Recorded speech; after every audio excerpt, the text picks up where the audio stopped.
안녕하세요. 한국심리교육원 성심리 전문가 김경미입니다. 오늘은 이혼이나 실연에서 발생하는 감정의 변화, 그리고 그에 따른 섹스가 어떤 영향을 미치는지에 대해서 한번 이야기를 해보려고 합니다. 사랑하는 사람과 이 헤어지는 일이 생기게 되면은 매우 큰 상실감을 느끼게 되면서 굉장한 고통 그리고 슬픔 이런 것들이 함께 이루어지게 되죠. 심한 경우에는 이로 인해서 심리치료를 필요로 하는 경우도 종종 발생을 합니다. 두 사람이 서로 죽고 못 살 것처럼 아주 열정적인 사랑을 했었더라면 그에 비례하게 이 실연의 큰 고통이 될 것이고, 그와 더불어서 만약에 섹스의 즐거움까지 굉장히 컸던 사이다 라고 하면 말할 것도 없이 더더욱 그런 감정의 변화가 크게 일어나게 되겠죠. 특히 상대의 배신이나 혹은 외도에 의해서 이혼을 하게 되거나 아니면은 실연을 하게 됐을 때는 심리적인 트라우마가 굉장히 크다라고 볼 수가 있습니다.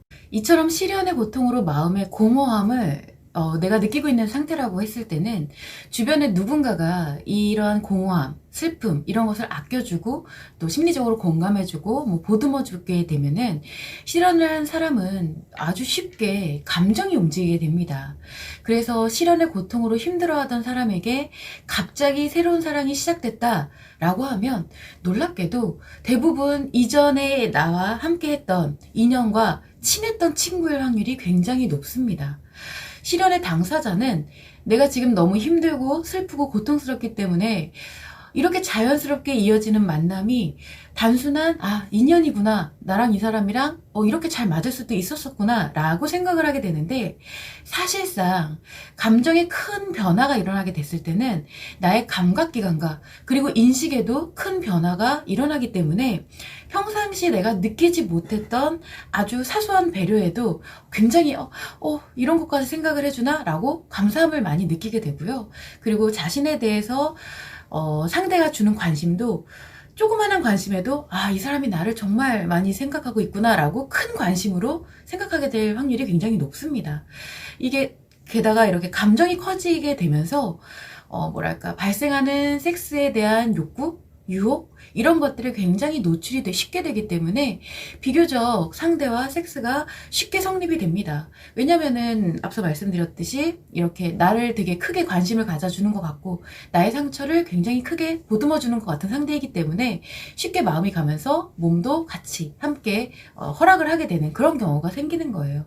이처럼 상처와 슬픔으로 굉장히 힘들어할 때는 섹스에 있어서도 이전에 내가 느낄 수 없었던 굉장히 강렬한 오르가즘 그리고 쾌락을 갖게 될 확률도 매우 높다고 할 수가 있습니다. 그만큼 나의 감각기관이 감정에 의해서 많이 예민해지고 변화를 한 상태이기 때문에 그래요. 그래서 이런 맥락에서 보자면 평소에 가까웠던 사람일수록 인연으로 발전하는 확률이 당연한 거겠죠.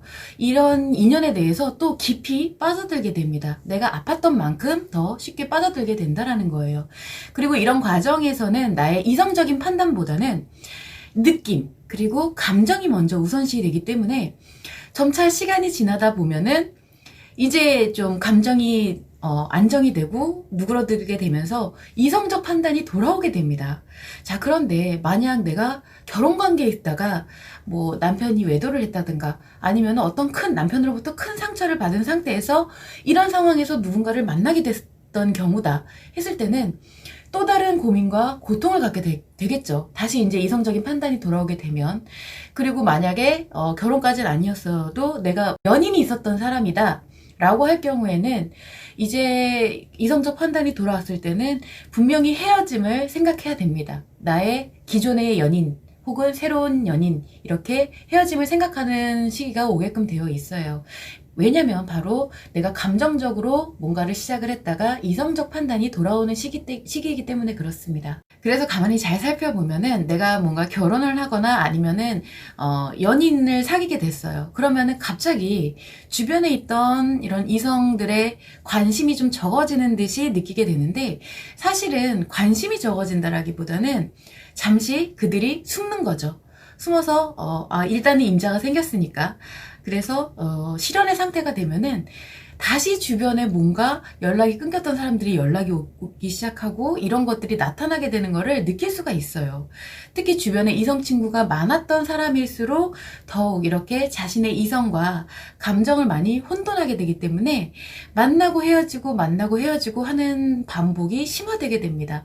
앞서 말씀드렸다시피 내가 감정적으로 누군가를 만났다가 이성이 돌아오면은 이게 아니지 라는 상황이 반복되기 때문에 그래요. 이처럼 실연 직후에는 감정의 변화가 극대화되기 때문에 조건이나 이성보다는 감정에 치우치는 경향이 있어서 섹스에 있어서 가장 좋은 기회라고도 할 수가 있어요. 이렇게 큰 감정의 변화에 의해서 오르가즘과 쾌락이 굉장히 상승하기 때문에 이것이 이제 뭐 상대의 섹스 능력에 의해서 만들어지는 것이라고 착각을 하게 되는 경우가 많죠.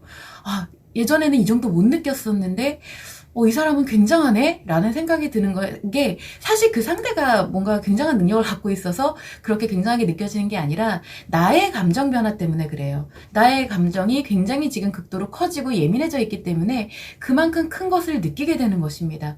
그러다 점차 시간이 지나면서 감정이 안정되고 이성이 돌아오게 되면은 그럼 상대에게 이제 좀 실망스러움을 느끼게 되는 것도 마찬가지인 거죠. 그 실체를 알아가는 것이 당연한 수순이라고 할 수가 있습니다. 왜냐하면 애초에 상대가 준 게 아니라 내 감정에 의해서 변화됐던 것이기 때문에 그래요. 근데 문제는 뭐냐? 문제는 결국 이러한 과정 속에서 내가 실제로 누군가와 섹스 경험을 해버렸다라는 게 문제입니다. 자, 그렇기 때문에 이 실현 후에는 어느 정도 내가 감정을 추스를 수 있는 시간이 반드시 필요합니다. 내가 이성적인 판단으로 돌아올 때까지는 주변을 좀 차단한다거나 아니면은 내가 이럴 수 있겠구나 라는 것을 사전에 먼저 알고 있어야 돼요. 물론 결혼 생활 중에 겪게 된 외도의 경우라면은 반드시 외상 트라우마부터 치료를 해야 합니다. 이때는 전혀 이성 통제가 거의 불가능한 상황이라고 볼 수가 있어요. 혹은 실현 후의 외로움, 그리고 허전함, 고통과 슬픔, 상처 등으로 인하여서 내가 회피를 하려는 본능을 갖게 되는 때에는 그때 만나는 인연에 대해서는 대부분 느낌과 감정에 치우친 것이다 라는 것을 빨리 알아야 됩니다. 아주 운이 좋아서, 다행히 운이 좋아서 이성적인 판단이 돌아왔을 때도 내가 그 감정에 치우쳤던 상대가 굉장히 좋은 최고의 상대라면 좋겠지만 대부분 최고의 상대라기보다는 그저 주변에서 친했던 혹은 나를 노리고 있었던 그런 친분관계의 사람 또는 일시적인 순간 만났을 상대가 대부분이기 때문이죠. 내가 실연의 아픔을 달래기 위해서 어떤 놀러 갔다 이런데 급하게 만나게 됐다 이런 사람들이 대부분이기 때문에 앞으로 만나는 인연에 대해서 문제가 생길 확률이 굉장히 높다는 점을 명심하고 또 명심하시길 바라겠습니다. 이처럼 우리가 이혼을 했거나 아니면은 실연을 당한 상태에서 급격하게 만나는 만남에 대해서는 굉장히 주의를 해야 되고 그때 이루어지는 만남을 막 영화나 드라마나 책 이런 데서는 굉장히 아름답게 설명하는 경우가 또 많이 나와 있어요. 그래서 운명이다 라고 하는 경우가 많은데 사실 그렇지 않고 나의 감정 변화에 의한 당연한 수순이다. 그리고 나의 감정 변화가 클 때는 섹스의 느낌조차 내가 느끼기에는 굉장히 극대화가 되기 때문에 그 역시 상대가 주는 상대의 능력이 아니다 라는 것을 참고하시면 좋을 것 같습니다.